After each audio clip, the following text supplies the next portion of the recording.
దేవుడు ఎలా ఉండమని చెప్తున్నాడు, ఏమి అనుసరించాలి, ఏమి అనుసరించకూడదు, ఏ పనులు చేయాలి, ఏ పనులు చేయకూడదు, దేని యందు మనం మనసుంచాలి, దేని యందు మనం మనసుంచకూడదు చూద్దాం. చూడండి, ద్వితీయోపదేశ కాండము 5వ అధ్యాయము 6వ అధ్యాయం. ఈ 5వ అధ్యాయములో 31 వచనాన్ని చదువుతున్నాను. ద్వితీయోపదేశ కాండం 5వ అధ్యాయం 31 వచనం. నీవు వారికి బోధింపవలసిన ధర్మమంతటిని అనగా కట్టడలను విధులను నేను నీతో చెప్పేదను. చూసారు, దేవుడు అంటున్నాడు ఇక్కడ, నీవు ప్రజలకు బోధింపవలసిన ధర్మమంతటిని అనగా కట్టడలను విధులను నేను నీతో చెప్పేదను. చూడండి, 6వ అధ్యాయము 17వ వచనము. మీ దేవుడైన యెహోవా ఆజ్ఞలను అనగా ఆయన నీకు నియమించిన శాసనములను కట్టడలను జాగ్రత్తగా అనుసరింపవలెను. నీకు మేలు కలుగునట్లును నీ ఎదుట నుండి నీ సమస్త శత్రువులను వెళ్ళగొట్టెదరని యెహోవా చెప్పిన ప్రకారము నీ పితరులతో ప్రమాణము చేసిన ఆ మంచి దేశములో నీవు ప్రవేశించి దానిని స్వాధీనపరచుకున్నట్లును నీవు యెహోవా దృష్టికి యథార్థమైనదియు ఉత్తమమైనటువంటిదియు నీవు చేయవలయును. 24వ వచనం, 6వ అధ్యాయము 24వ వచనము.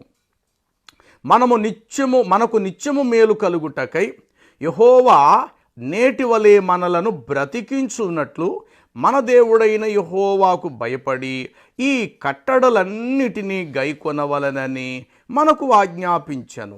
మన దేవుడైన యెహోవా మనకు ఆజ్ఞాపించున్నట్లు ఆయన సన్నిధిని ఈ సమస్తమైన ఆజ్ఞలను అనుసరించి మనము నడుచుకొనున్నప్పుడు మనకు నీతి కలుగును. మనకి ఏం కలుగును? నీతి కలుగును.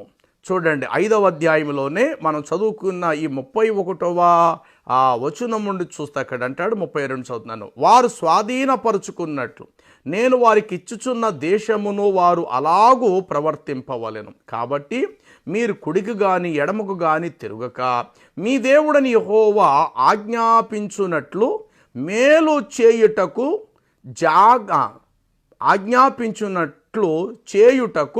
జాగ్రత్త పడవలెను. మీరు స్వాధీనపరుచుకొనబోవు దేశములో మీరు నిత్యము జీవించుచు మేలు కలిగి దీర్ఘాయుష్మాంతులు అగునట్లు మీ దేవుడైన యెహోవా మీకు ఆజ్ఞాపించిన మార్గములన్నిటిలలో మీరు నడుచుకొనవలయును. ఓకే, ఎలా నడుచుకొనవలను? ఏ విధముగా నడుచుకొనవలను?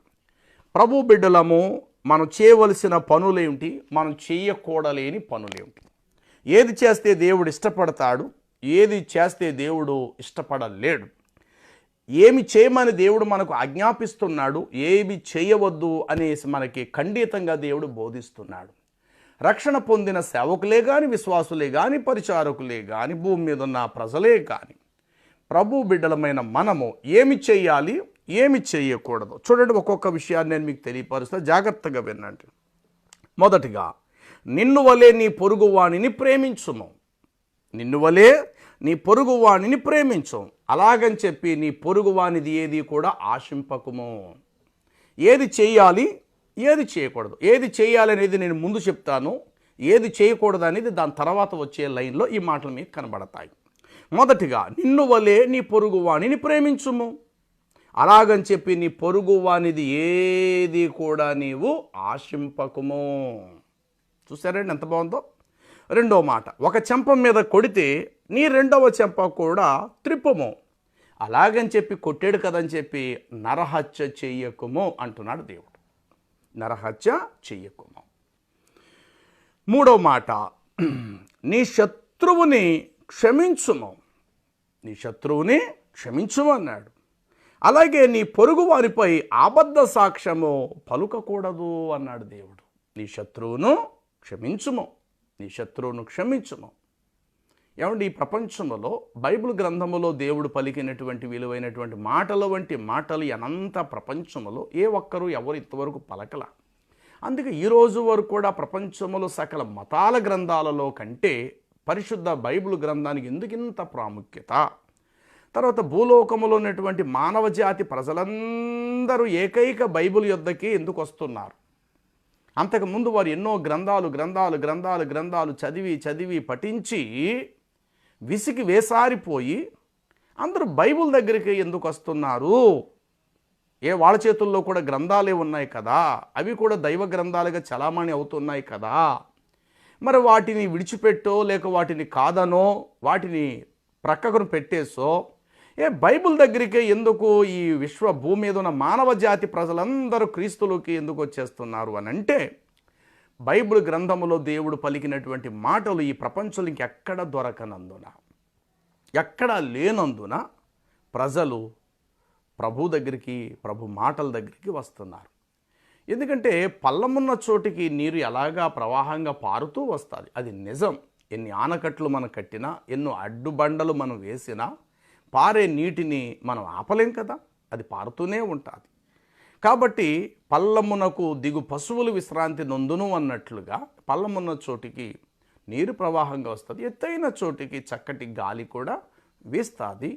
అలాగుననే వెలుగైన నిజమైన దేవుని యొద్దకు, మానవులను సృష్టించినటువంటి మనుషుల యొక్క దేవుని యొద్దకు మనుషులందరూ కూడా రావటం అనేది వాస్తవం.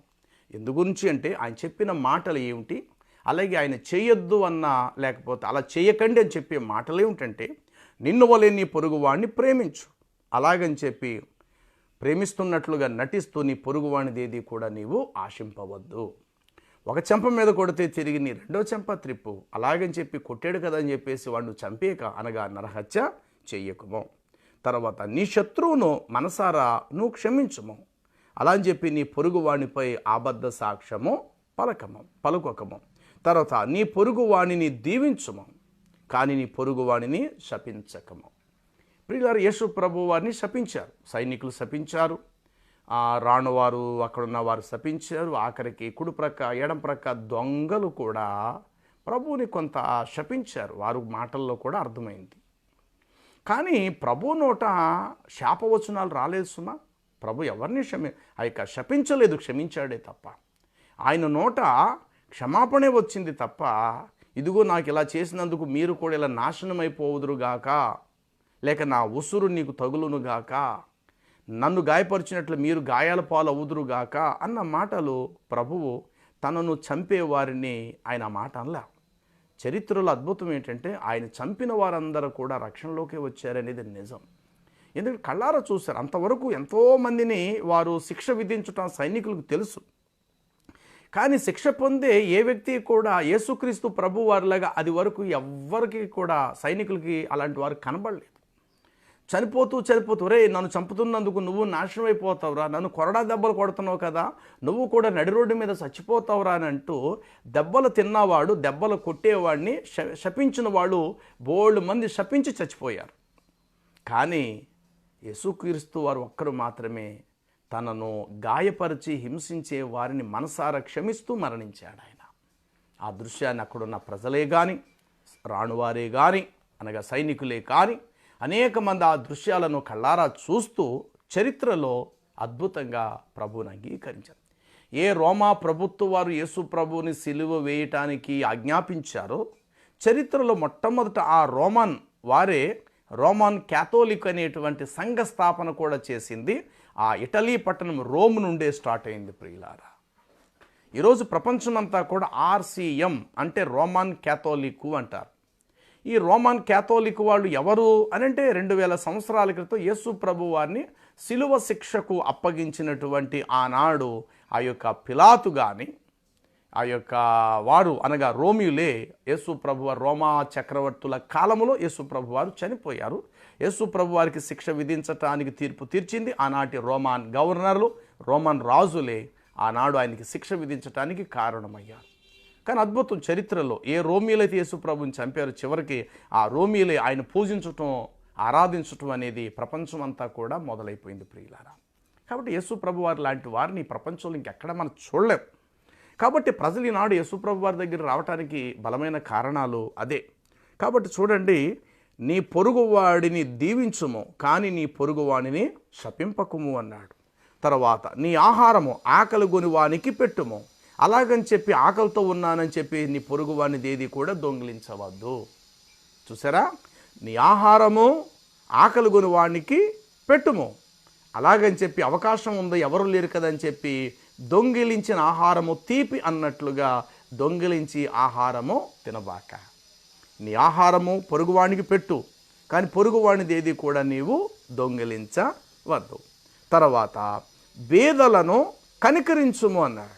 అలాగని చెప్పి వారు బేదవారు కదని చెప్పి వారిని లోపరుచుకోక అన్నాడు ఆయన. చాలామంది ఏం చేస్తారంటే బానిసలుగా బేదలను లోపరుచుకుంటారు. వాళ్ళ చేత ఎట్టి చాకరీలు చేయిస్తారు. వీలైతే వారి చేత తమ శరీర అవసరతల అక్కర్లు కూడా తీర్చుకుంటూ వారిని బలహీనులుగా వారి చేతుల గుప్పెళ్ళలో పెట్టుకొని వారు ఏదైనా చేయగలుగుతారు. ఎందుకంటే వారు బానిసలు, బేదవారు, ఏమీ అనలేరు, ఏమీ చేయలేని చేతకానివారు. కాబట్టి వారిని ఏం చేస్తారంటే బానిసలు ఉపయోగించుకుంటారు. తమ శరీర అక్కర్లను ఆ స్త్రీల ద్వారా వాళ్ళు తీర్చుకుంటూ ఉంటుంటారు. కాబట్టి దేవుడు ఏం చెప్పాడంటే బేదలను కనికరించు అన్నాడు. అలాగని చెప్పేసి వారి వెనక ముందు ఎవరు లేరు కదా అని చెప్పేసి వారిని లోపరుచుకోవడానికి నువ్వు ప్రయత్నం చేయొద్దు అంటున్నాడు దేవుడు. బేదలను కనికరించు, కానీ వారిని లోపరుచుకోక. నీ తండ్రిని నీ తల్లిని సన్మానించుమన్నాడు. అలాగే నీ తండ్రిని నీ తల్లిని శపించవద్దు అని కూడా అన్నాడు దేవుడు. తల్లిదండ్రులను సన్మానించు అన్నాడు. అదే దేవుడు నీ తల్లిదండ్రులను శపించవద్దు అని కూడా చెప్పాడు. తర్వాత శిక్షను ప్రేమించువాడు జ్ఞానము గలవాడు అన్నాడు. శిక్షను ప్రేమించే ప్రతివాడు జ్ఞానం గలవాడుగా ఉంటాడు అన్నాడు. అలాగే గద్దింపును అసహించుకునేవాడు పశుప్రాయుడు అని కూడా చెప్పాడు దేవుడు. చూసారా, శిక్షను ప్రేమించేవాడు జ్ఞానం గలవాడుగా మారతాడు. అలాగని చెప్పి ఎవరైతే గద్దిస్తున్నారో ఆ గద్దించిన వాడు ఒకవేళ అసహించుకుంటే గనుక ఖచ్చితంగా వాడు పాడైపోతాడు ప్రియులారా. గద్దింపును అసహించుకునేవాడు పశుప్రాయుడు అని చెప్పాడు. తర్వాత నీ ధనమును బేదలకిమ్ము అన్నాడు. అలాగని చెప్పి లంచము పుచ్చుకోకూడదు అని కూడా చెప్పాడు దేవుడు. కొంతమంది ఏం చేస్తారంటే గొప్పవారి దగ్గర కొట్టి బేదలకు పంచిపెట్టాలి, తప్పే ఉంది అంటాడు. గొప్పవాడిని కొట్టి బేదవాళ్ళకి పెట్టడం. అసలు గొప్పవాడి దగ్గర మాత్రం నువ్వు దోచుకోమని నీకెవడు చెప్పాడు? బేదవాడికి నువ్వు పెడితే పెట్టు, లేకపోతే చేతులు ముడుచుకొని కూర్చో. బేదలకు పెట్టాలని చెప్పి గొప్పవాడి దగ్గర దోచుకొని పెట్టాలనేది నువ్వెందుకు అనుకుంటున్నావు?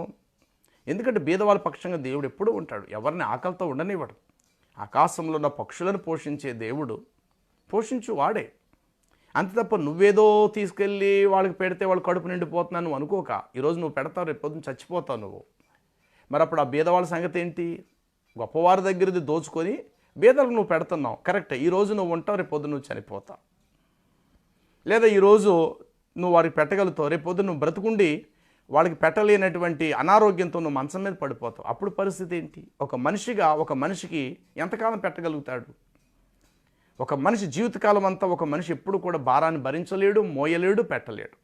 ఎవరైనా చుట్టాలు మన ఇంటికి వస్తే ఎంతకాలం పెడతామండి మన ఇంట్లో భోజనం? మొదటి రోజు కమ్మని భోజనం పెడతాం, రెండో రోజు కూడా కమ్మని భోజనమే పెడతాం, మూడో రోజు కమ్మని భోజనం పెడతాం, కొంచెం తగ్గుద్ది, నాలుగో రోజు ఇంకొంచెం తగ్గుద్ది, ఐదో రోజు ఇంకో తగ్గుద్ది, ఆరో రోజు తగ్గుద్ది. ఇలాగే మేము మీ ఇల్లు కదలం, వచ్చిన వాళ్ళు వచ్చినట్లుగా మీ ఇంట్లోనే ఉండిపోయి ఇక్కడే మేము ఉండిపోతాము నిత్యం అని అంటే ఎవరు మాత్రం వారిని చేర్చుకుంటారు చెప్పండి? ఒకవేళ సొంత అన్నగారు, వదిన గారు, పిల్లలే వచ్చినా ఆ చెల్లి అనేస్తుంది, అన్నయ్య మాకు ఇబ్బందిగా ఉంది, మీరు వచ్చి ఇప్పటికి 6 నెలలు అయిపోయింది, వదిన నువ్వు పిల్లలు వచ్చి మీ బావగారు బయటికి వెళ్ళి కష్టపడి తీసుకొస్తున్నాడు రూపాయి, మరి మీరు వచ్చి 6 నెలలు కానించి ఇల్లు కదలకుండా మా ఇంట్లోనే మీరు భోంచేస్తున్నారు, మా పిల్లలు కూడా ఇల్లు మాకు ఇబ్బందిగా ఉంది, మాకు సరిపోవట్లేదు, కాబట్టి నువ్వు ఎక్కడికైనా పనికి వెళ్ళి మరి ఎక్కడో చోట నువ్వు కూడా కష్టపడితే బాగుంటుంది అన్నయ్య, ఆయన కూడా బాధపడుతున్నారు, దయచేసి ఇవాళ కానీ రేపు కానీ మీరు ఇంట్లోంచి వెళ్ళిపోండి అన్నయ్య అంటారు. ప్రారంభంలో అదే అన్నగారు, వదిన గారు, పిల్లలు వస్తున్నారు అని అంటే ఎగిరి గంతులేస్తుంది ఆ చెల్లాయి, రెండన్నయ్య రెండు వదిన అని చెప్పేసి ఖరీదైన భోజనాలు ఆ పొయ్యి మీద వంటకాలు అలా వండుతూ వారికి సమృద్ధిగా పెడతాయి. మరి వచ్చిన వాళ్ళు వచ్చినట్లుగా మేము వెళ్ళమని చెప్పి ఉండిపోతే ఆ ఇంటికి వాళ్ళు పోషించగలుగుతారా? ఎంత రక్త సంబంధం అయినా ఇది ఎప్పటికీ ఎక్కడ జరిగే పని కాదు. అలాంటిది గొప్పవాడి దగ్గర తీసుకెళ్ళి గొప్పవాడి దగ్గర దోచుకొని కొట్టేసి నువ్వు పేదవాడికి పెట్టడానికి నువ్వెవడివి? కాబట్టి ఈరోజు పెద్ద గొప్ప అనుకుంటున్నారు, పెద్ద గొప్పవాడిని కొట్టి బీదవాడికి పంచిపెట్టడం అని చెప్పి. తప్పది. కాబట్టి బీదవాడి పక్షంగా దేవుడు ఎప్పుడు ఉంటాడు. దేవుడు అన్నాడు ఆకలి గొననీయడు. తన యందు యథార్థ హృదయం గలవారిని బలపరచుటకు యెహోవా కనుదృష్టి లోకమంతటా సంచరించుందే. కాబట్టి వారి ప్రాణములను సజీవులుగా కాపాడుటకు యెహోవా కనుదృష్టి వారి యందు భయభక్తులు గల వారి మీద ఆయన కృప కొరకు కనిపెట్టుకుని వారి మీద నిలిచి ఉందని చెప్పేసేసి కరువుల్లో వారిని సజీవులుగా కాపాడుటకు దేవుని కనుదృష్టి వారి మీద నిలిచుంటారు. కాబట్టి ఇక్కడ దేవుడు చెప్తున్నటువంటి మంచి మాట ఏమిటంటే బేదలను కనికరించము, బేదలను కనికరించము, అలాగని చెప్పి వారిని లోపరుచుకోకము. నీ తండ్రిని నీ తల్లిని సన్మానించము, నీ తల్లిని నీ తండ్రిని శపించవద్దు. శిక్షను ప్రేమించేవాడు జ్ఞానం గలవాడు, గద్దింపును అసహించుకునేవాడు పశుప్రాయుడు.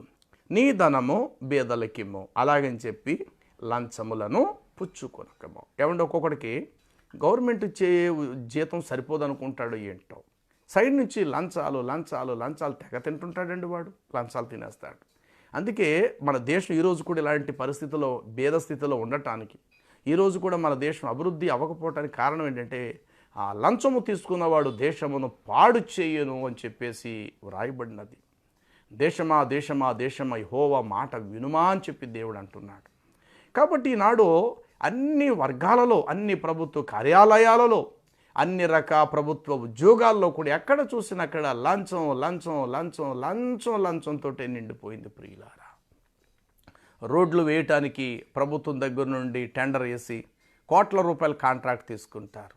మరలా వచ్చే వర్షాకాలం వచ్చేసరికి ఆ రోడ్లు అన్నీ గతుకులు అన్నీ లేచిపోతాయి, తారంతా లేచిపోతారు. ఎంత మోసం అంటే ఇంతటి దుర్మార్గత. మళ్ళీ అంటారు నా హిందూ దేశం నా దేశం, నా హిందూ దేశం నా దేశం, ఈ దేశంలో పుట్టే నేను ఈ దేశంలో చచ్చిపోలే, నా దేశం భారతదేశం అంటారు. మరి దేశానికి చేసే సేవలు ఇవేనా? అయ్యో 10 మంది నడిచే త్రోవ కదా ఇది.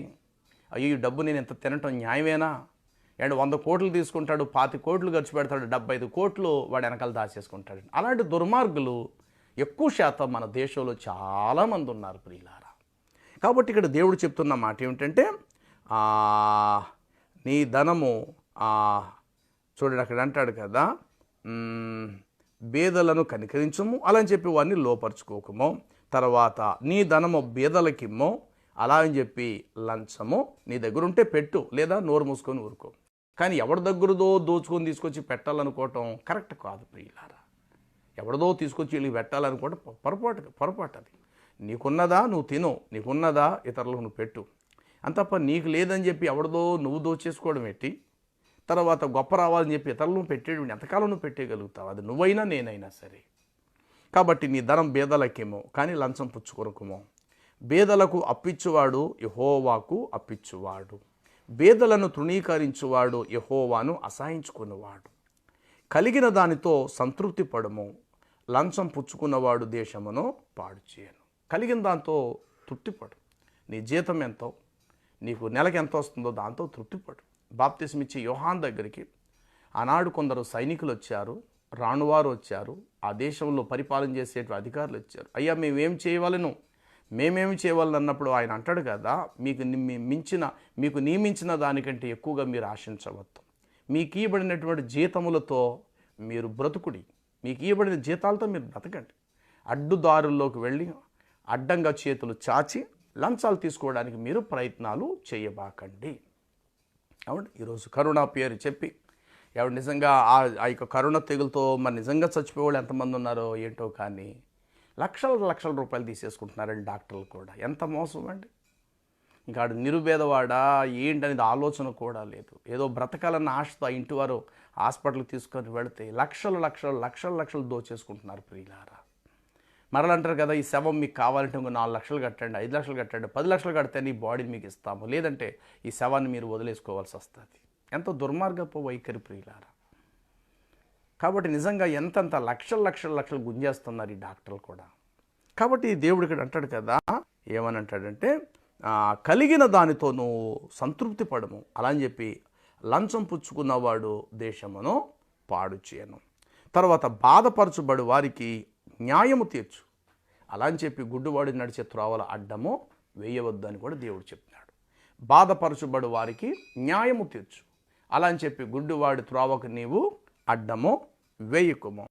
తండ్రి లేని వారికి విధవరాండులకు ఆకలి తీర్చుము. తండ్రి లేని వారికి విధవరాండులకు ఆకలి తీర్చుము అన్నాడు.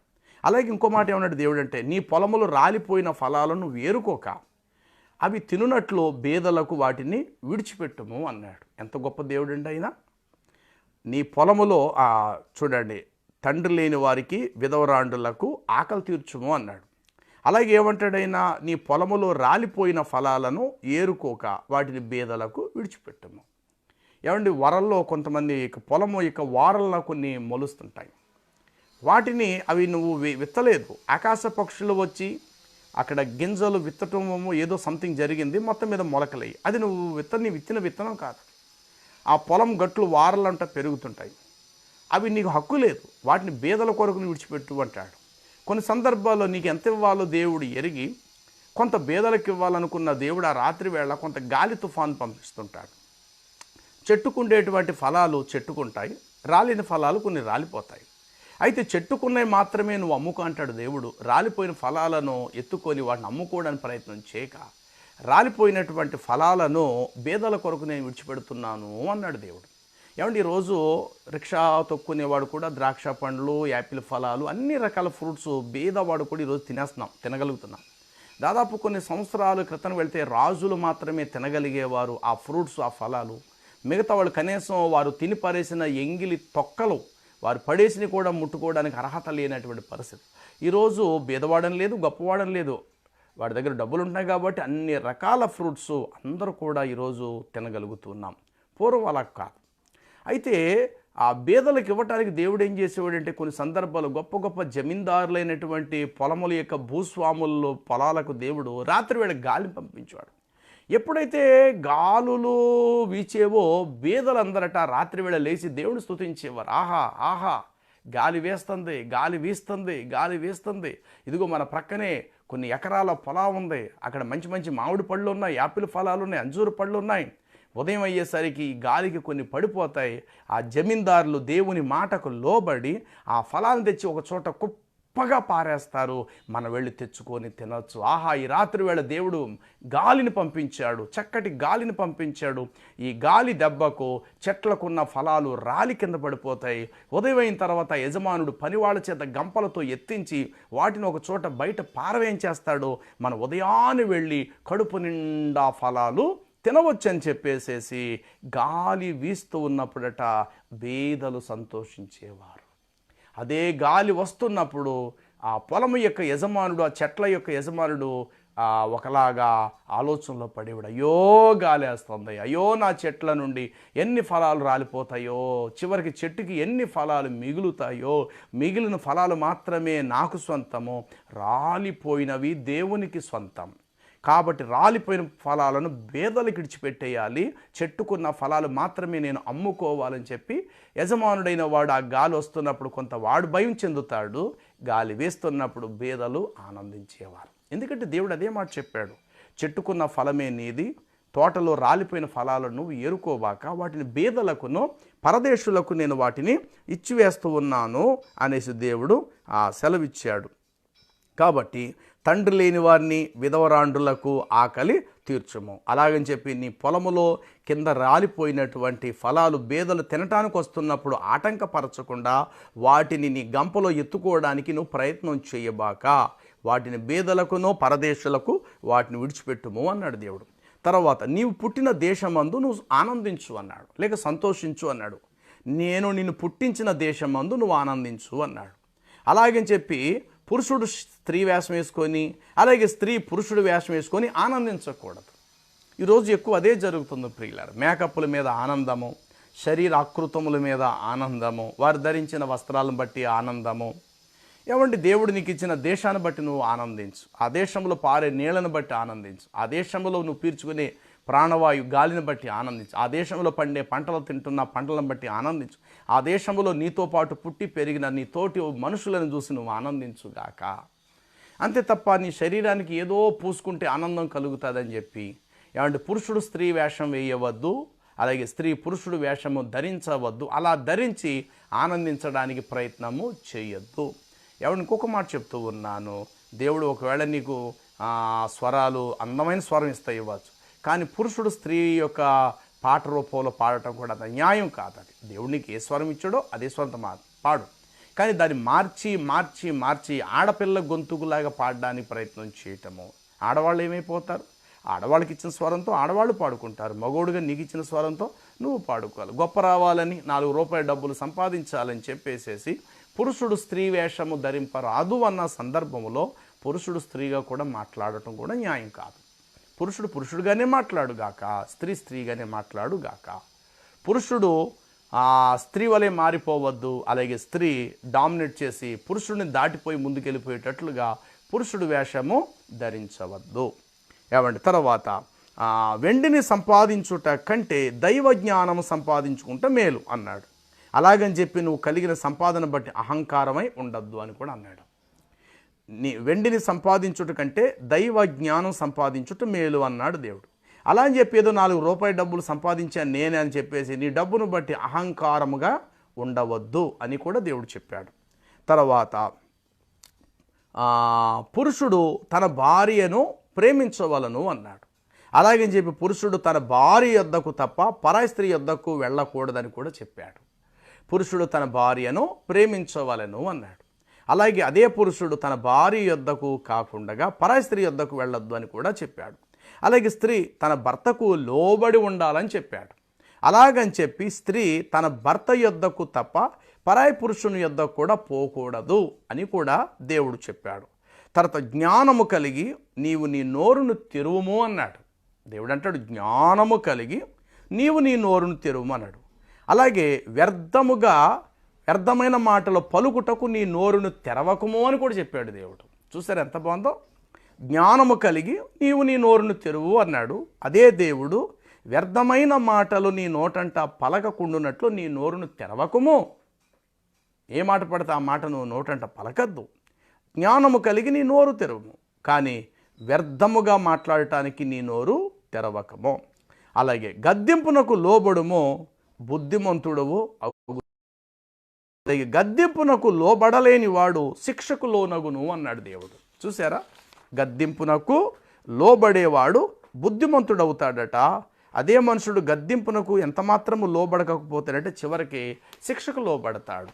తల్లిదండ్రులు చెప్తారు ఇంట్లో బుద్ధి వచ్చే మాటలు, అలా వినకపోయి తల్లిదండ్రులు ఏదో చిన్న దెబ్బ కొట్టారని చెప్పి వాడు మూర్ఖత్వంగా ప్రవర్తిస్తే చివరికి వాడిని పోలీసు వాళ్ళు చాలా చావు దెబ్బలు కొడతారు కదా. పోలీసు వాళ్ళ చేత లాఠీ దెబ్బలు తిని చావు స్థితి తెచ్చుకోవటం కంటే ఇంట్లో తల్లి చేతనో తండ్రి చేతనో 2 దెబ్బలు తినటం వాడికి ఉత్తమమైన విషయమే కదా.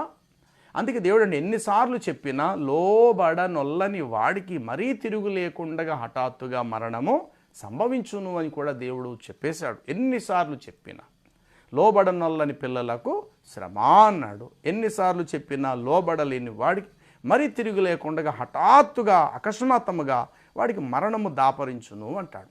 కాబట్టి దేవుడు చెప్పినటువంటి మాటలను అర్థం ఏంటంటే గద్దింపునకు లోబడువాడు బుద్ధిమంతుడు. తల్లిదండ్రుల ఇంట్లో గద్దిస్తారు, లోబడాలి. ఆ గద్దింపును తృణీకరించాడా వాడు శిక్షకు లోనయ్యే పరిస్థితి ఖచ్చితంగా ఎదురవుద్ది.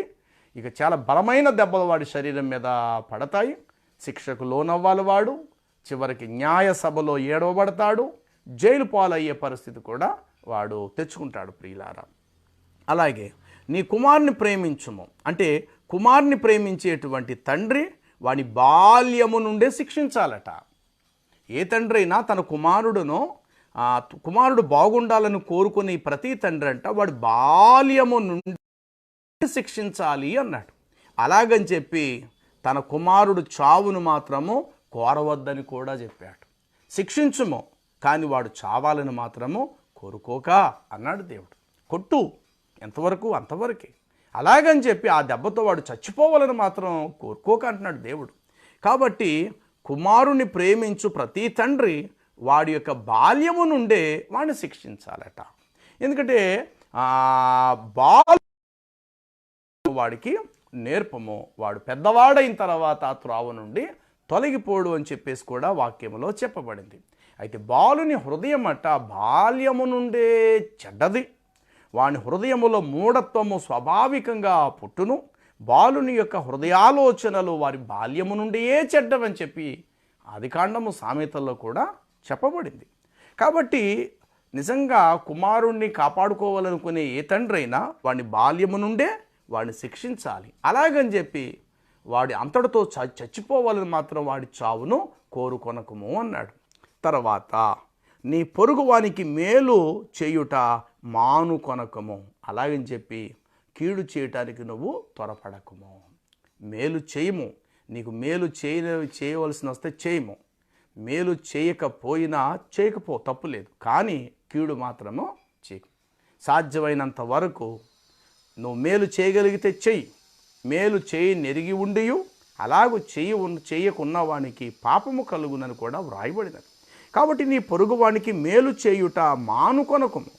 అలాగని చెప్పి వాడికి కీడును తలపెట్టవద్దు అని చెప్పేసి దేవుడు అంటాడు. తర్వాత కష్టములో ఉన్న నీ స్నేహితుడిని మరువకుమన్నాడు. చూసారా దేవుడు ఎంత గొప్పవాడు. కష్టములో ఉన్న నీ స్నేహితుడిని మరువకుమన్నాడు. అదే దేవుడు ఇంకేమని తెలుసా, ముఖ్యమైన స్నేహితుడిని అసలా నమ్మవద్దు అని కూడా అన్నాడు. ఏ స్నేహితుడిని ప్రేమిస్తావో అదే స్నేహితుడి వల్ల నీకు నష్టం కూడా కలుగుద్ది. అలాగని చెప్పి కష్టంలో ఉన్న నీ స్నేహితుడిని మర్చిపోక, కష్టములో ఉన్న నీ స్నేహితుడిని మర్చిపోవద్దన్నాడు. అలాగే ముఖ్య స్నేహితుడిని అసలా నమ్ముకోవద్దు, ఎందుకంటే వాడి వల్లే నువ్వు నష్టపోతావని కూడా దేవుడు చెప్తున్నాడు. తర్వాత నీ రక్త సంబంధికి నీ ముఖము త్రిప్పుకొనకము అన్నాడు. నీ రక్త సంబంధికి నీ ముఖమును త్రిప్పుకొనక అన్నాడు. అలాగే నీ రక్త సంబంధిపై లేని వార్తను పుట్టించకము అని కూడా చెప్పాడు దేవుడు. ఏవండి, నీ రక్త సంబంధికి నీ ముఖము తిప్పుకొనక, ఆకలి కొని వాడికి నీ ఆహారం పెట్టుము, దిక్కుమాలిన వారిని నీ ఇంట చేర్చుకో అన్నాడు. యోసేపు యొక్క రక్త సంబంధులు అంటే స్వయంగా తన అన్నగారు కరువులో ఉంటుండగా యోసేపు దగ్గరికి వచ్చారు. అది వరకు తన అన్నలందరూ కూడా తమ్ముడిని చూసి తన ముఖాలు తిప్పుకున్నారు. రక్త సంబంధే, వాడి గోతులో పారేశారు. అది నీరు లేని గోతులో ఒడ్డు మీద ఉండి కడుపు నిండా వాళ్ళు అన్నం తింటూ ఉన్నారు యోసేపు యొక్క అన్నలు. చివరికి మిద్యానీయులైనటువంటి వర్తకులైనటువంటి ఇష్మాయేలీలు ఆ త్రోవను వెళుతూ ఈజిప్ట్కి అనగా ఐగుప్తు దేశానికి వారి దగ్గర ఉన్న వస్తువులు అమ్ముకోవటానికి వెళుతున్న సందర్భంలో గోతులో నుండి ఆ యొక్క యోసేపును తీసి ఇష్మాయేలీలైనటువంటి మిద్యానీయులకు 20 తులముల వెండికి అమ్మివేయటం జరుగుద్ది. ఆ పిల్లవాడు ఈ యొక్క మెడన ఇనుము అతని ప్రాణమును బాధించాను. సంఖ్యలు ఈడ్చుకుంటూ అతన్ని తీసుకెళ్ళి ఈజిప్ట్లో పోతీఫర్ ఇంట్లో అతన్ని ఎక్కువ ధరకి వాళ్ళు అమ్మేశారు. అక్కడ నుండి ఐగుప్తు దేశంలో బానిసగా జీవిస్తూ పడరాని పాట్లు పడ్డాడు, అవమానాలు ఎదుర్కొన్నాడు, జైలు పాలయ్యాడు, నిందలు భరించాడు, ఆకలి దప్పికలు అనుభవించాడు. ఇవన్నీ తన అన్నలు చేసినటువంటి ఆ నష్టం వల్ల కలిగింది. చివరికి ఆ దేశం అంతా కరువు వచ్చినప్పుడు ఆ పిల్లవాడే ఆ దేశానికి ఒక అధికారిగా కూడా చివరికి దేవుడు అతన్ని మార్చాడు. ఆ దేశం అంతటిని దేవుడు అతన్ని అధికారిగా నిలబెట్టాడు. చివరికి తన అన్నలందరూ కూడా పొట్ట చేత్తో పట్టుకొని మరి ఆకలితోటి ఐగుప్తు దేశానికి గోనె సంచులు పట్టుకొస్తారు. అంటే ధాన్యమైన అమ్ముతే కొనుక్కుందామని చెప్పి. అలా వచ్చినటువంటి తన అన్నలను చూసి యోసేపు తన ముఖమును ప్రక్కకు తిప్పుకోలేదు. ప్రియులారా, నీ రక్త సంబంధికి నీ ముఖమును త్రిప్పుకోవద్దన్నాడు. ఆకలిగోని వాడికి నీ ఆహారం పెట్టుము అన్నాడు. తర్వాత దిక్కుమాలిన వాడిని నీ ఇంట చేర్చుకో అన్నాడు. అలాగే యోసేపు తన అన్నల్ని తన ఇంట చేర్చుకున్నాడు. ఆకలితో వచ్చిన వారికి కడుపు నిండా అన్నం పెట్టాడు, ధాన్యం ఇచ్చి వాళ్ళని సాగనంపాడు. ప్రియులారా, కాబట్టి దేవుడు చెప్పే మాటలు ఎంత అద్భుతంగా ఉంటాయంటే, చూడండి, నీ రక్త సంబంధికి నీ ముఖమును త్రిప్పుకొనగా. ఎప్పుడైనా నీ అన్నగారు కానీ నీ తమ్ముడు కానీ ఎవరైనా నీ దగ్గరకు వచ్చి ₹1 ఆశించినప్పుడు గుమ్మంలో నుండే వాడిని వెనక పంపించేసేవేమో ఆలోచించేయి.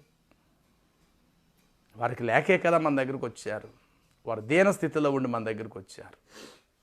వచ్చినప్పుడు దయచేసి లేదు అన్న మాట అనదు. అలాగే చెప్పి వచ్చిన వారట మాటిమాటికి పొరుగువాడి ఇంటికి వెళ్ళటం కూడా న్యాయం కాదు. ఒకవేళ ఎవరైనా నీ గుమ్మం దగ్గరికి వస్తే నీకున్నంతలో లేదు అని అనకుండా వారికి ఏమైనా నువ్వు చేసి పంపించటం అనేది మంచిది. ఎందుకంటే ఇచ్చేవారిది ఎప్పుడు కూడా పై చెయ్య, పుచ్చుకునేవారిది ఎప్పుడు కూడా క్రింద చెయ్యే. దేవుడు పైన ఉన్నాడు. అలాగే దేవుడు కూడా ఈ భూలోకంలో నిన్ను పైన ఉంచాలనుకున్నాడు, అనగా తలగా ఉంచాలనుకుంటున్నాడు, తోకగా ఉంచాలనుకుంటున్నాడు, పైవాడుగా ఉంచాలనుకుంటున్నాడు, కిందవాడుగా ఉంచట్లేదు. ఇచ్చేవాడుగా చేయాలనుకున్నాడు, పుచ్చుకునేవాడుగా చేయాలనుకుంటలేదు దేవుడు. కాబట్టి ఎవరైనా నీ దగ్గరికి వచ్చినప్పుడు నువ్వు ఇచ్చేవాడిగానే ఉండు. ఇచ్చేవాడిగా ఉండటం అనేది దేవుని స్థానం, పుచ్చుకునేటువంటి స్థానం మానవ స్థానం. అంటే మానవ స్థానములో నుండి దైవ స్థానములోకి నిన్ను, ఎందుకంటే మనందరం ఆశిస్తుంటే దేవుడు పైనుండి సమస్తం మనకి ఇస్తున్నాడు. కాలాన్ని బట్టి వర్షాన్ని ఇస్తున్నాడు, గాలులు ఇస్తున్నాడు, అన్నీ ఆయన జ్యోతిర్మయుడుగు దేవుని యొద్ద నుండి సమస్త ఈవులు మనం పొందుకుంటున్నాం. అలాగే భూలోకములో తన ప్రతినిధిగా దేవుడు కూడా నిన్ను పైనుంచాలనుకొని, ఇచ్చేవాడిగా చేయాలనుకొని నిన్ను పైన పెట్టాడు. కాబట్టి ఎవరైనా నీ గుమ్మం దగ్గరికి వచ్చి నిన్ను ఆశించేవారుగా ఉంటే గనుక నాకు లేదు అన్న మాట దయచేసి ఎప్పుడు కూడా నువ్వు చెప్పబాక. నీకు ఉన్నంతలో ఇతరులకు ఇవ్వటానికి నువ్వు ప్రయత్నం చేయి. అలాగే యోసేపు దగ్గరికి తన అన్నలు వచ్చారు, వారిని కాదనలేదు, కడుపు నిండా అన్నం పెట్టి తన ఇంట చేర్చుకొని వారికి కావాల్సి ఇచ్చి సాగనంపాడు. కాబట్టి నీ నోరు నీతిని పలకవలెను, అలాగని చెప్పి నీ నోరు లేని వాటి మాటను పలకవద్దు. మరొక మాట, నీ నోరు నీతి మాటనే పలకవలెను, అలాగని చెప్పి లేనిపోయిన మాటలు నీ నోటంట రావద్దు. తర్వాత నిన్ను వలే నీ పొరుగువాణిని ప్రేమించుము, అలాగని చెప్పి అన్నాదమ్ముల మధ్య జగడములను పుట్టించుకము. చూసారా, అన్నాదమ్ముల మధ్య జగడములు పుట్టించేవారు చాలామంది చూస్తాం. తమ్ముడు దగ్గరికి వెళ్ళి అన్నగారి మీద చెడ్డగా చెప్పటం, అన్నగారి దగ్గరికి వెళ్ళి తమ్ముడు మీద చెడ్డగా చెప్పటం, చివరికి అన్నదమ్ములు ఇద్దరు కూడా విడిపోవటము, ఒకరి ముఖాలు ఒకరు చూడలేని పరిస్థితి. ఒకే ఊళ్ళో ఉంటారు, ఒకే ఇంట్లో ఉంటారు, ఒకరు చూసుకోలేని పరిస్థితి. ఇలాగ వారి ఇరువురి మధ్య జగడములు పెట్టేటువంటి వారు కూడా చాలామందిని మనం చూస్తుంటాం. అలా చేయొద్దు అనేసి దేవుడు చెప్తూ ఉన్నాడు. తర్వాత జ్ఞానము గల స్త్రీ కొనియాడబడును అన్నాడు. జ్ఞానము కలిగిన స్త్రీ తన కుటుంబములో తన ఇరుగు పొరుగు వారి మధ్య ఆమె కొనియాడబడును. అలాగే దైవజ్ఞానం కనీసం కొంచెం కూడా లేని స్త్రీ అట పందె ముక్కుకున్న బంగారపు కమ్మి వంటిది. చూసారు, జ్ఞానము గల స్త్రీ కొనియాడబడును. కనీసం దైవజ్ఞానం కొంచెం కూడా లేని సుందర స్త్రీ పందె ముక్కుకున్న బంగారు కమ్మి వంటిది. చాలామందికి కోపం ముక్కు మీదే ఉంటుంది ప్రియులారా. ఎంత అందంగా ఉంటుంది, సుఖం ఏంటి, చిన్న మాటలో వారు నవ్వులు పాలైపోతుంటారు. లంకంత కొంప ఉంటుంది, కావలసిన సమృద్ధి ఉంటాయి. ఒక చిన్న మాటలో ఆ చుట్టుపక్కల వాళ్ళ దగ్గర ఆ స్త్రీ చీ అని అనిపించుకునేలా చేస్తారు, చేయించుకుంటారు. అంటే జ్ఞానము లేనటువంటి వారు ఊరికనే చీ చీ చీ అని అనిపించుకునేటట్లుగా చేయించుకుంటారు. జ్ఞానము కలిగిన వారు ఇతరుల దగ్గర గనులుగా ఎంచబడతారు ప్రియుల. లేమిలో కూడా వారికి ఏమీ లేకపోయినా 10 మంది వారిని కొనియాడేటట్లుగా చేయించుకోగలుగుతారు జ్ఞానము కలిగిన స్త్రీ. ఏమంటే ఎంత డబ్బు ఉంటే ఏం కావాలి, ఎంత అందంగా ఉంటే ఏం కావాలి, ఎన్ని నగలు ఒంటి మీద వేసుకుంటే ఏం కావాలి, జ్ఞానము కొంచెం కూడా లేని స్త్రీ పంది ముక్కుకున్న బంగారు కమ్మి వంటిది. ఎవడి పందికి ఏమైనా తెలుసా తన ముక్కుకు ఒక బంగారు కమ్ము ఉందని, ఆ కమ్మికి ఎదర భాగంలో ఒక వజ్రం పొదిగించబడి ఉందని సంగతి ఆ పందికి ఏమైనా తెలుసంటారా? ఇంట్లో మన ఆడపిల్లలకి ముక్కు కుట్టినట్లు ఒకవేళ పందికే కనుక ముక్కు కుట్టి దాన్ని రోడ్డు మీద విడిచిపెడితే ఆ ముక్కు తీసుకెళ్ళి ఆ యొక్క బంగారు కమ్మితో ఆ పంది ఎక్కడ పెడతా తెలుసా? మనుషులు చెయ్య కూడా పెట్టలేనటువంటి రోతలో వెళ్ళి అది ముక్కు పెడుతుంది ప్రియులారా. దానికేమో తెలుసా, నా ముక్కుకి బంగారపు కమ్మి కుట్టించారు నాకు చిన్నప్పుడు, ఆ కమ్మికి ఎదర భాగాన ఖరీదైన వజ్రాన్ని కూడా పొదిగించారు, కాబట్టి పొదిగించబడిన ఈ వజ్రపు యొక్క కమ్మితో నేను రోతలో ముక్కు పెడుతున్నాను, ఇది తప్పు కదా అని అనుకోదు. అది దానికి ఏమీ తెలియదు.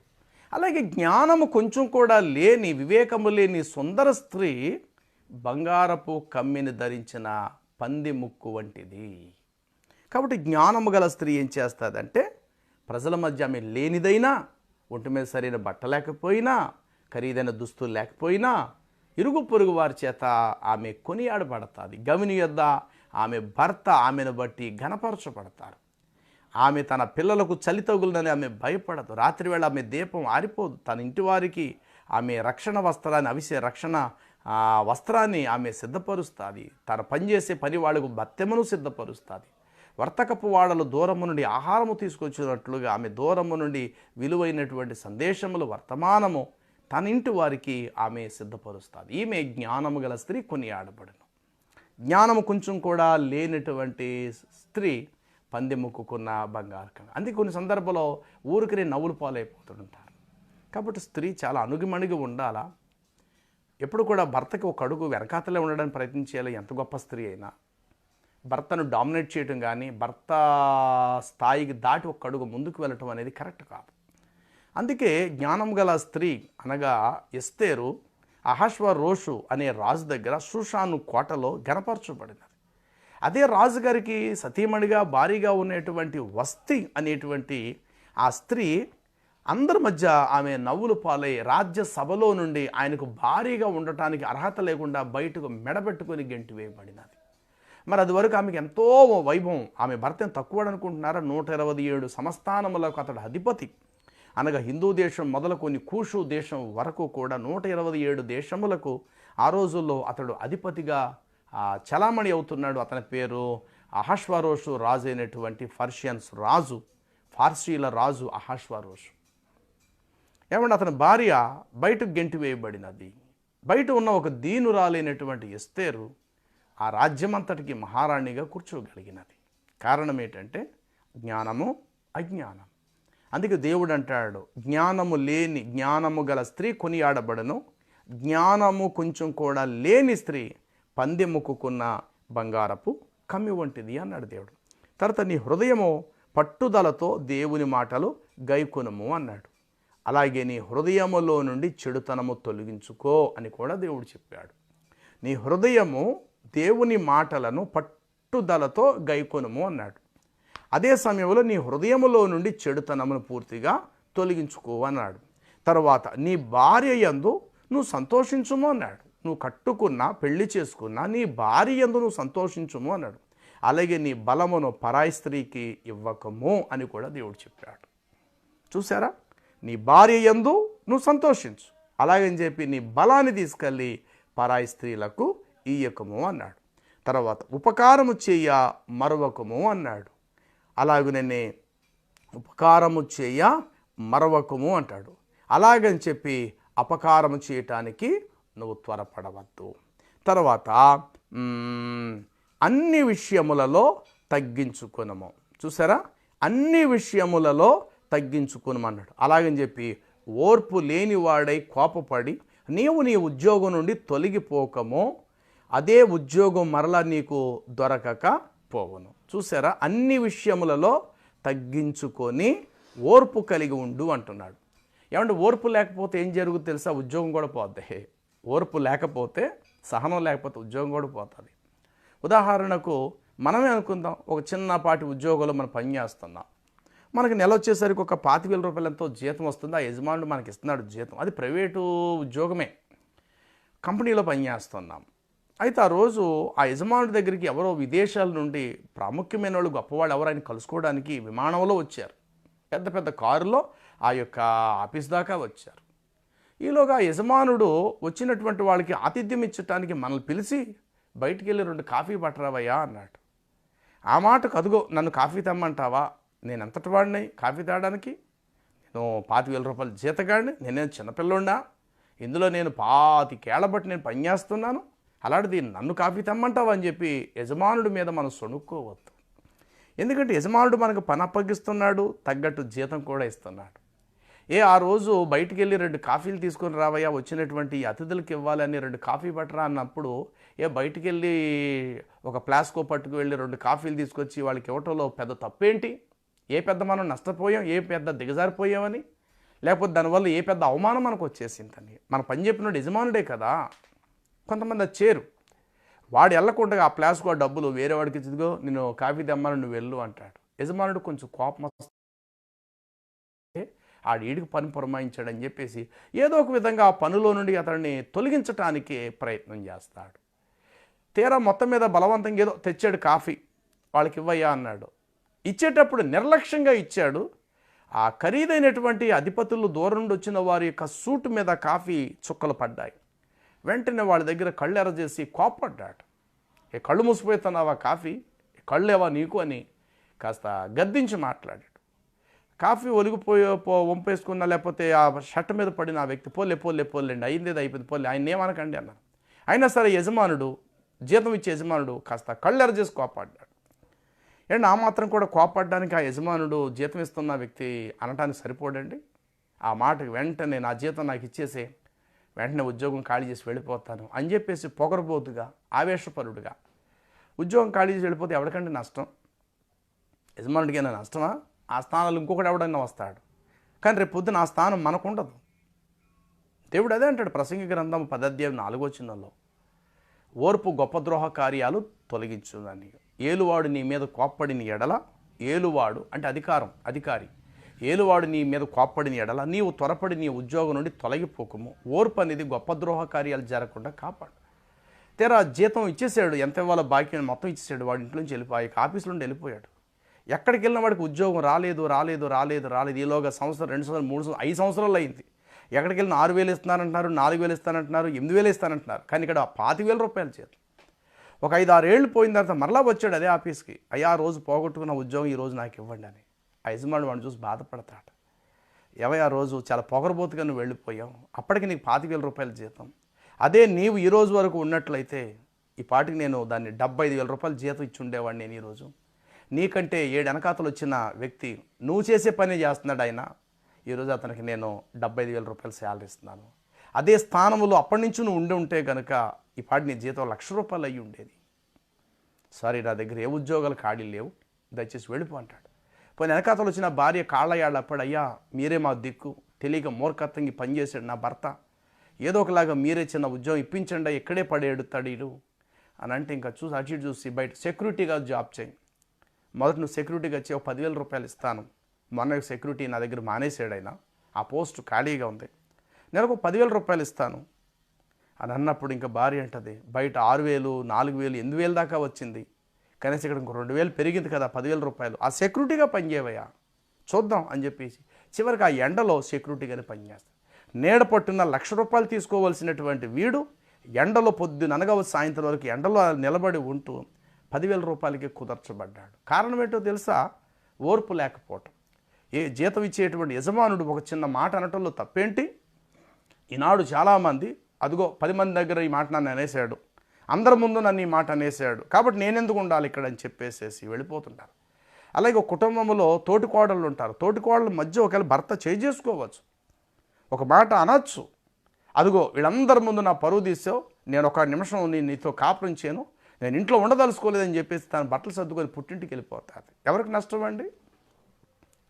అదే భర్త దెబ్బ కొట్టాడు, సాయంత్రం అయిన తర్వాత అదే భర్త నీ దగ్గర సమాధాన పడతాడేమో, జాలి పడతాడేమో. నిన్నటి వరకు తక్కువగా ప్రేమించిన ఆయన ఈ దెబ్బ కొట్టడం వల్ల నీ మీద ఇంకా ప్రేమ పెరుగుద్దేమో, నీకు ఇంకా దగ్గర అవుతాడేమో, అది కూడా ఆలోచించాలి కదా. అదిగో నా తోటి కోళ్ల మధ్య నన్ను ఒక మాట అన్నాడు, అదిగో చెయ్యెత్తాడు నా మీద, అదిగో నన్ను లెంపగా కొట్టాడు, నేనెందుకు ఉండాలా, నేను తక్షణం వెళ్ళిపోతాను చెప్పి పుట్టింటికి వెళ్ళిపోతుంది. తల్లి అంటది, ఏమో నువ్వు ఒక్కరిదాని వచ్చి అల్లుడు గారు ఏరి అంటాడు, ఆయన రేపు వస్తాడులే ఏమో అంటది. ఆ వెళ్ళటం 4-5 సంవత్సరాలకు అలాగే ఉండిపోదు. ఎందుకంటే భర్త వెళ్ళడం తీసుకురావడానికి, ఎందుకంటే అందరి ముందు కాదని చెప్పి వెళ్ళిపోయింది కాబట్టి ఎలా వెళ్ళింది అదే వస్తుంది అని చెప్పి ఇతను ఊరుకుంటాడు. కాలయాపన జరిగిపోద్ది, ఈ లోపల బలహీనరాలిపోద్ది, ఈ లోపల బిడ్డలే ఉంటే బిడ్డలు ఏమైపోతారు ప్రియులారా. ఇలాగ కుటుంబాలు కూడా పాడు చేసుకునేటువంటి వాళ్ళని కూడా చూస్తాం. కేవలం ఓర్పు లేకపోవటం వల్ల ఉద్యోగాలు పోతుంటాయి, ఓర్పు లేకుండటం వలన కుటుంబాలు కూడా వ్యవస్థ పాడైపోతుంటారు. అందుకు దేవుడు ఎంత చక్కటి మాట చెప్పాడు ఇక్కడ అనంటే, చాలా చక్కటి విషయం చెప్పాడు అనమాట. అన్ని విషయములలో నువ్వు తగ్గించుకొని ఓర్పుగా ఉండుము అన్నాడు. అదే ఓర్పు ఒకవేళ నీకు లేకపోతే, కోపపడిన వాడుగా ఉంటే కనుక నీవు నీ ఉద్యోగం నుండి నువ్వు తొలగిపోవలసి వస్తుంది అన్నాడు. తర్వాత నీ తల్లిని సన్మానించుము అన్నాడు. అలాగే నీ తల్లిని శపించకము అని కూడా అన్నాడు దేవుడు. నీ తల్లిని సన్మానించు అన్నాడు. మరో చోట ఏమన్నాడు? నీ తల్లిని శపింపకము అన్నాడు. తర్వాత నీ తండ్రి మాటలకు నీ వినుము అన్నాడు. నీ తండ్రి యొక్క మాటలు నువ్వు వినుము అన్నాడు. అలాగే నీ తండ్రిని అసహించుకొనకము అన్నాడు. నీ తండ్రిని అసహించుకొనకము. తర్వాత కృతజ్ఞత కలిగి ఉండుము అన్నాడు. అలాగే కీడు చీటకు దూరంగా కూడా ఉండు అన్నాడు దేవుడు. కృతజ్ఞత కలిగి ఉండుమన్నాడు, కీడు చీటకు దూరంగా ఉండుము అన్నాడు. తండ్రిని ప్రేమించుము అన్నాడు, అందరినీ ప్రేమించుము అన్నాడు. అలా అని చెప్పి పక్షపాతం చూపకము అన్నాడు. అందరినీ ప్రేమించు.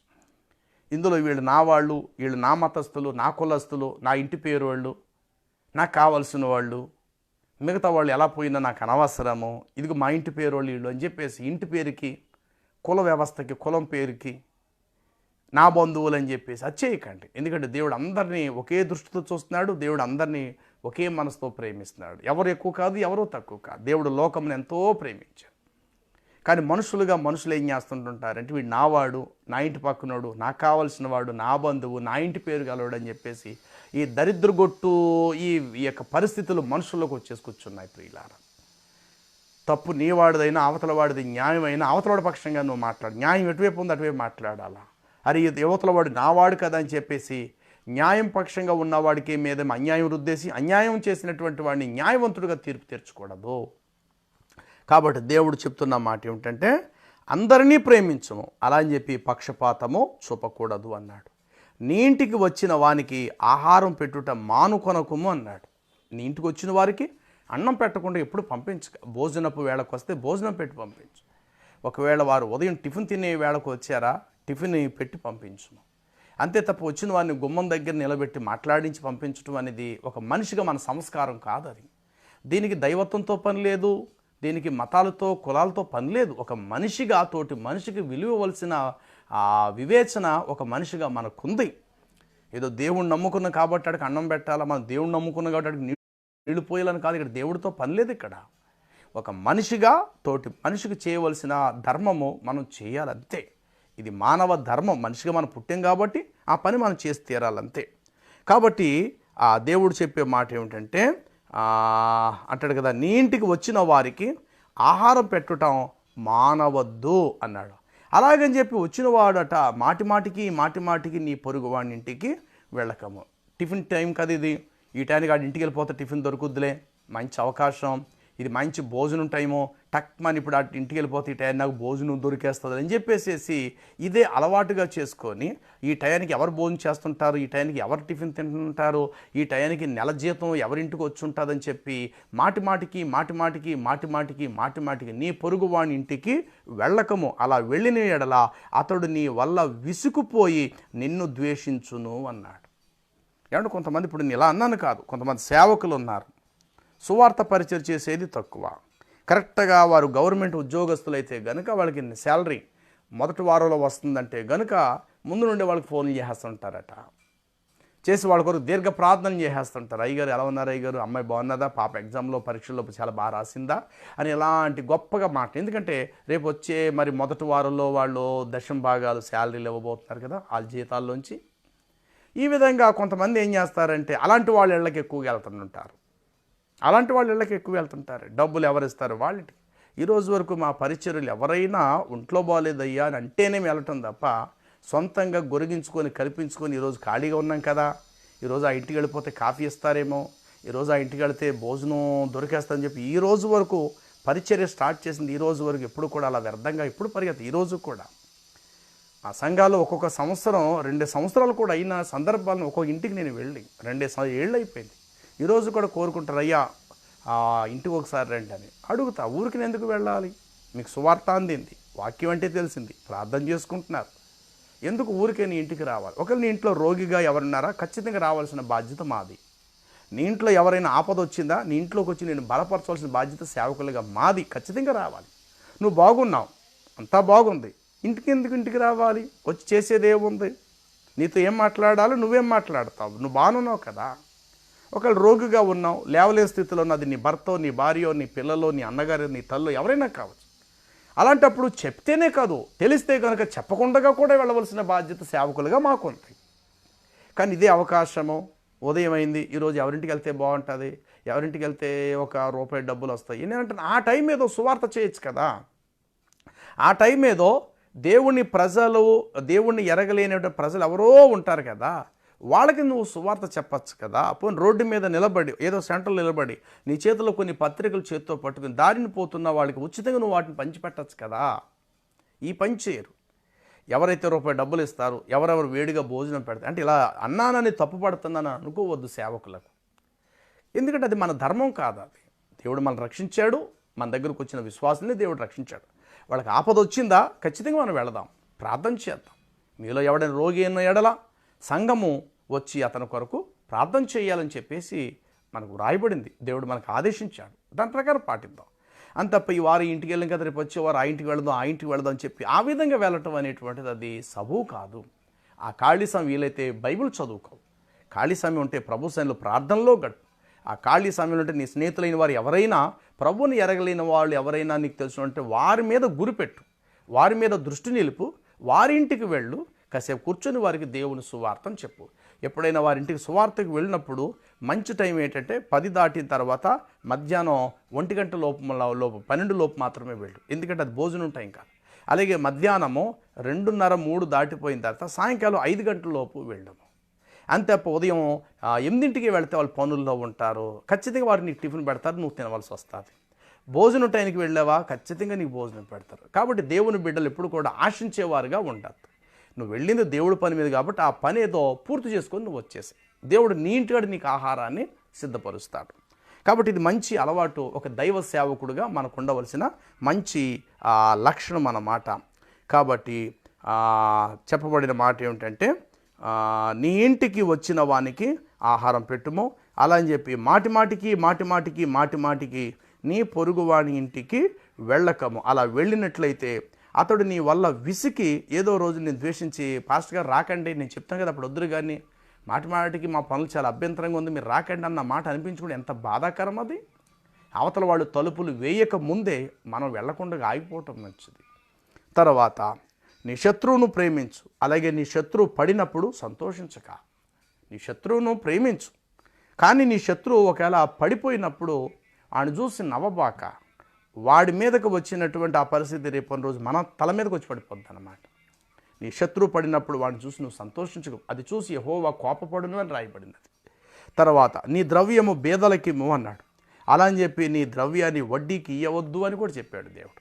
నీ ద్రవ్యాన్ని బేదలకిమ్ము అన్నాడు, కానీ ఆ ద్రవ్యాన్ని మాత్రం వడ్డీకి ఇయ్యవద్దు అని కూడా దేవుడు చెప్పాడు. దేవునితో సహవాసము చేయము, అలా అని చెప్పి వేశ్యతో సాంగత్యము చెయ్యకము అని కూడా దేవుడు చెప్పాడు. దేవునితో సహవాసం చేయము, కానీ వేశ్యతో సాంగత్యము చేయకము. తర్వాత నీ సకల సంపాదనతో దేవుణ్ణి గణపరచుము, నీకున్న వాటిని బట్టి దేవుణ్ణి గణపరచుము, అలా అని చెప్పి నీ సంపాదన దుర్వ్యాపారముతో పాడు చేసుకో. ఉన్నదాన్ని నిలబెట్టుకో, ఉన్నదాన్ని కాపాడుకో, ఉన్నదాన్ని అభివృద్ధి చేసుకో. ఉన్నది కదా అని చెప్పేసేసి వెనక ముందు ఆలోచించకుండా బిడ్డలను అనాథులు చేసేసి తెరవారు తినవలసిన వయసు వచ్చేసరికి ఖాళీ అయిపోయి ఏమీ లేకుండా ఉన్నదంతా కూడా బయట దుర్వ్యాపారంగా పాడు చేసుకోక. తర్వాత ఉపకారము చెయ్యు, కానీ అలా అని చెప్పి అపకారము చెయ్యకము. మేలు చేసి మర్చిపో, కానీ మేలు పొందిన నువ్వు ఎప్పుడు మర్చిపోక. మేలు చేసిన వాళ్ళు మర్చిపోండి, మేలు పొందినవాడు మాత్రం ఎప్పుడు మర్చిపోవద్దు. ఇంకా మర్చిపోతే ఆడంత కృతజ్ఞహీనుడు ఇంకెవడూ ఉండడు. అందుకే దేవుడు అంటాడు, ఏ బండ నుండి నువ్వు చెక్కబడితివి, ఏ గుంట నుండి నువ్వు తీయబడ్డావో ఆ మొదటి స్థితిని నీవు జ్ఞాపకమునకు తెచ్చుకో అన్నాడు దేవుడు. కొంతమంది మేలు పొంది మర్చిపోతారు. ఆ సంఘం ఎంతో సహకరిస్తుంది. ఆ సంఘం ఆకలితో ఉన్నప్పుడు సంఘ బిడ్డలందరూ కలిసి అన్నం పెడతారు. ఈరోజు 4 రూపాయల డబ్బులు వచ్చిన తర్వాత సంఘాన్ని మర్చిపోతుంటాడు, ఒక్కొక్కడు ఆ సేవకుడిని మర్చిపోతుంటాడు. మీరా బ్రదరు బాగున్నారా, ఏంటి ఎలా ఉన్నారు, అంత బాగున్నారా అని చెప్పేసి పక్కన వెళ్ళిపోతుంటాడు. కానీ ఒకప్పుడు దరిద్రుడుగానో దీనుడుగానో ఏమీ లేనివాడుగా ఉన్నప్పుడు సంఘం నిన్ను ఆదరించింది, సంఘం నిన్ను పోషించింది, నిన్ను కూడా ఒక బిడ్డగా అంగీకరించి వారు తినవలసింది ఏదో తీసుకొచ్చి నీకు పెట్టారు. ఆ కృతజ్ఞత అనేది మేలు పొందిన ఒక విశ్వాసివి ఎప్పుడు నువ్వు మర్చిపోక. మేలు పొందిన నువ్వు మర్చిపోవద్దు, మేలు చేసిన నువ్వు మర్చిపో. అంతే తప్ప అమావాస్య నాడు నేను అట్టెట్టాను నీకు, పూర్ణం నాడు నేను నీకు బూరెట్టాను, నేను నీకు పలాంటి నీకు ఎలా చేశాను, నువ్వు మర్చిపోయావేమో, నేను మర్చిపోలేదు, అప్పుడు నేను నీ ఇంటికి వచ్చి నీకు ఇంత ఇచ్చాను, నీకు అంత ఇచ్చాను, నీకు అలా చేశాను ఇలా చేశాను, ఈరోజు నువ్వు బతుకున్నావంటే నా మూలంగానే, నువ్వు ఇలా అన్నం తింటున్నావంటే నేను పెట్టిన భిక్ష అన్న మాట మేలు చేసినప్పుడు ఆ మాటలు నువ్వు అనక. ఒకప్పుడు దేవుడు కూడా మనకు అదే మేలు చేశాడు కాబట్టి ఈరోజు కడుపు నిండా అన్నం మనం కూడా తింటున్నాం. కాబట్టి నువ్వేదో చేసినంత మాత్రం నేనే చేశాను అని అనుకోబాక. నెబుకద్నెజరు అలా అనుకోండి, మహావిశాలమైన బబులోను పట్టణం నాది కాదా, నా యొక్క బలము ప్రభావ ఘనతకు కారణం అవుటకు నేను దానిని కట్టించింది లేదా, ఈ బబులోను దేశంలో ఉన్న వాళ్ళందరూ నా మోచేతి నీళ్ళు నా తాగేవారు కాదా, ఈ బబులోను దేశానికి నేను అధికారిని కాదని తనలో తాను అనుకున్నాడట. వెంటనే దేవుడు అన్నాడు, ఇదే నీకు ప్రకటన, పశువులు నువ్వు గడ్డి మేస్తావు, 7 కాలముల పాటు మనుషుల చేత నువ్వు బయటకు త్రోలివేయబడి అడవి జంతువు వలె నువ్వు గడ్డి మేస్తావన్నాడు. అంత గొప్ప రాజు. నేను నేను నేను నేను అని అనుకున్న పాపానికే అతడు ఒక పశువుగాను గడ్డి తింటూ ఒక మృగంగా అతడు మారిపోయి 7 కాలాల పాటు బయటికి వెళ్ళిపోయాడు ప్రియులారా. చూశారు. కాబట్టి మేలు చేసిన నీవు ఎప్పుడు మేలు చేశానని చెప్పక, మేలు పొందిన నీవు ప్రతి క్షణం నేను మేలు పొందానన్న విషయం నువ్వు మర్చిపోక, తర్వాత కష్టములో నిలకడగా ఉండుము, కానీ సుఖం కొరకు ఎదుటివాడిని నష్టపరచుక. కష్టములో నిలకడగా ఉండము, కానీ నీ సుఖం కొరకు ఎదుటివాడిని నష్టపరచుక. ప్రాణవాయువు ఇచ్చే గాలి వలె ఉండు, కానీ మంటలను పెద్దవిగా చేసే పెనుగాలి వలె ఉండక. చూసారా? ప్రాణానికి సేద తీర్చే ప్రాణవాయువుగా ఉండు, కానీ మంటలను పెద్దవిగా చేసే పెనుగాలి మాదిరిగా ఉండబాక. తర్వాత సువార్తను ప్రకటించుము, కానీ లేని వార్తను ప్రజలలో పుట్టించకము. సువార్తను ప్రకటించు, కానీ లేని వార్తలను మాత్రం దయచేసి పుట్టించక. అది మంచి పద్ధతి కాదు. తర్వాత అప్పులు చేయకము, అలా అని చెప్పి వడ్డీ కూడా ఇవ్వకము. అప్పు చేయక వడ్డీలు ఇవ్వక. నిజంగా దేవుని బిడ్డలు మారు మనసు పొందిన వారు అప్పు చేయడానికి ఎవ్వరూ ఇష్టపడరు. దేవుడిస్తేనే తింటారు, లేదా గప్చిప్గా ప్రభు సన్నిధిలో కనిపెడుతూ ప్రార్థనలో గడుపుతారు. ఏ విధంగా దేవుడు కాకోలముల చేత ఏలియాకు ఆహారం పంపించాడు, సారెపతు బేదవరాలు ఇంట్లో ఆహారాన్ని అభివృద్ధిపరిచాడు. ఆ కొంచెంలో కూడా దేవుడు నువ్వు నమ్మకంగా ఉంటే నేను పోషిస్తాను. కొంతమంది ఇదే సందు, ఇదే అవకాశం అనుకుని అప్పులు అప్పులు అప్పులు అప్పులు అప్పులు చేసేస్తుంటారు ప్రియులారా. అది వడ్డీలు పర్వతాల పేరుకుపోయి కూర్చుంటారు. చివరికి వారు కలిగి ఉన్నవన్నీ కూడా అమ్మేసుకునే పరిస్థితి వస్తారు. కాబట్టి నిజమైన దేవుని బిడ్డ ఎప్పుడు అప్పు చేయొద్దు, ఉన్నదాంతో తృప్తి పడండి. అలాగని చెప్పి 4 రూపాయల డబ్బులు ఉన్నాయని చెప్పేసి వడ్డీ కూడా ఇవ్వద్దు. అది మంచి పద్ధతి కాదు. ఉంటే ఉచితంగా ఇవ్వి, ఉచితంగా పొంది తిరిగి ఉచితంగా ఇవ్వండి. అంతే తప్ప వడ్డీలకి ఇవ్వటం అనేది ఒక దైవ బిడ్డగా మంచి లక్షణం అయితే అది కాదు. తర్వాత ఎవరినైనా నువ్వు చేర్చుకో. ఎవరైనా నీ దగ్గరకు వచ్చి ఆపదలో ఉన్నాను, కష్టంలో ఉన్నాను అని అంటావా, నువ్వు చేర్చుకో. అలా అని చెప్పి ఎవరిని కూడా ఎడబాయక. క్రీస్తు మనలందరినీ చేర్చుకునేను. ఎవడును తన ఇంట నన్ను చేర్చుకోలేదని న్యాయాధిపతుల్లో మనం చూస్తాము. దేవుడే నన్ను చేర్చుకునేనని కీర్తన గ్రంథంలో కూడా చెప్పబడినది. కాబట్టి ఆపదలో ఉండి ఎవరిని దగ్గరకు వస్తే హక్కును నువ్వు చేర్చుకో. అలాగని చెప్పి ఎవరిని దూరం పెట్టబాక. ఎందుకంటే ఈరోజు వారిని దూరం పెడితే రేపు పొద్దున్న దేవుడే మనం దూరం చేసేస్తాడు. జాగ్రత్త. ఎందుకంటే మన దేవుడిని కలిగి ఉన్నాం కదా, నిజాలేంటో మనకు తెలిసింది, సత్యమేంటో తెలిసింది. మరి ఆ సత్య ప్రకారంగా మనం నడుచుకోకపోతే ఇంకా మన జీవితానికి విలువే ఉంది. కాబట్టి నీ కన్నులు సూటిగా ఉండనేమో, అలా అని చెప్పి నీ కన్నులు వ్యర్థమైన వాటిని చూడకుండా త్రిప్పివేయి. చూసారా? నీ కన్నులు నిదానంగా సూటిగా ఉండనిమ్మన్నాడు. అదే నీ కన్నులు ఎటుపడతటు వ్యర్థంగా చూడకుండగా నీ కన్నులను సరైన దారిలో త్రిప్పుకో అని కూడా దేవుడు చెప్పాడు. తర్వాత న్యాయముగా తీర్పు తీర్చుము అన్నాడు. అలాగే న్యాయము తప్పి తీర్పు తీర్చకము అని కూడా దేవుడు చెప్పాడు. అంటే ఏది చేయాలి, ఏది చేయకూడదు. న్యాయముగా తీర్పు తీర్చు, అలా అని చెప్పి న్యాయము తప్పి తీర్పు తీర్చకము అన్నాడు. అలాగే ఉపకారము చేయ మరొకము అన్నాడు. అలాగని అపకారము తలపెట్టకము. దూరదృష్టితో యోచించుము అన్నాడు. తర్వాత దుర్యోచనలు యోచించవద్దు అని కూడా అన్నాడు. దూరదృష్టితో ముందు జాగ్రత్త.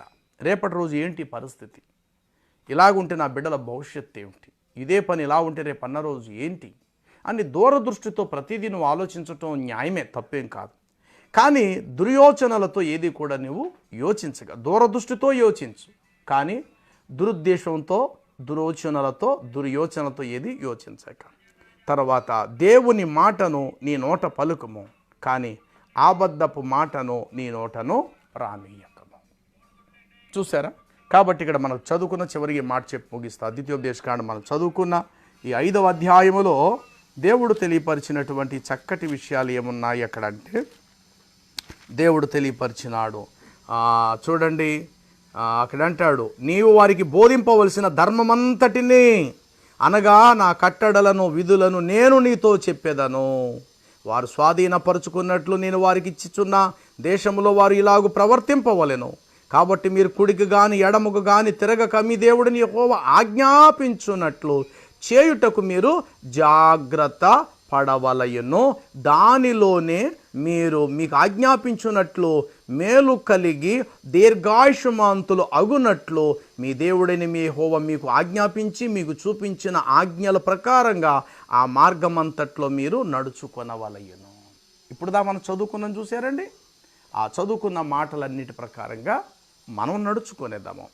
తర్వాత 6:17 రాయబడింది, నీ దేవుడని యెహోవా ఆజ్ఞలను అనగా ఆయన నీకు నియమించిన శాసనములను కట్టడలను జాగ్రత్తగా అనుసరించవలెను. నీకు మేలు కలుగునట్లును నీ ఎదుటి నుండి నీ సమస్త శత్రువులను వెళ్ళగొట్టేదని యెహోవా చెప్పిన ప్రకారము నీ పితరులతో ప్రమాణం చేసిన మంచి దేశములో నీవు ప్రవేశించి దాన్ని స్వాధీనపరుచుకున్నట్లు నీవు యెహోవా దృష్టికి యథార్థమైనది ఉత్తమమైనటువంటిది నీవు చేయవలయను. చివరి మాట 6వ అధ్యాయం 24వ వచనం, మనం బ్రతికి ఉన్నట్లు మన దేవుడని యెహోవాకు భయపడి ఈ కట్టడలన్నిటినీ గైకొనవలనని మనకు ఆజ్ఞాపించెను. మన దేవుడని యెహోవా మనకు ఆజ్ఞాపించినట్లు ఆయన సన్నిధిని ఈ సమస్త విధములైన ఆజ్ఞలు అనగా ఇప్పటి వరకు మనం చదువుకున్నాం చూశారు. ఈ ఆజ్ఞలను అనుసరించి మనము నడుచుకొనున్నప్పుడు మనకు నీతి కలుగును. ఇప్పటి వరకు ఒక దైవజనుడు హృదయంలో దేవుడు ఉంచినటువంటి ఉద్దేశాలు అనగా దేవుని వాక్యాలు ఏది చేయాలి, ఏది చెయ్యద్దు, ఏది చేస్తే మంచిది, ఏది చేస్తే అది నష్టం కలుగుద్ది అనేది, మేలు కీడు రెండు కూడా దేవుడు జీవమరణాలు మన ఎదుట పెట్టినట్టు రెండు కూడా మన దగ్గర పెట్టాడు. ఏది చేద్దాము, ఏది చెయ్యొద్దు అనేటువంటిది. కాబట్టి ప్రియులారా, ఇలాంటి ఇంకా అనేకమైనటువంటి సత్య సంగతులను భవిష్యత్ కాలంలో ఇంకా మనం తెలుసుకుందాం. మరొక నూతనమైనటువంటి విషయాలతో ప్రభు సన్నిధానానికి మనము సిద్ధపడదాం.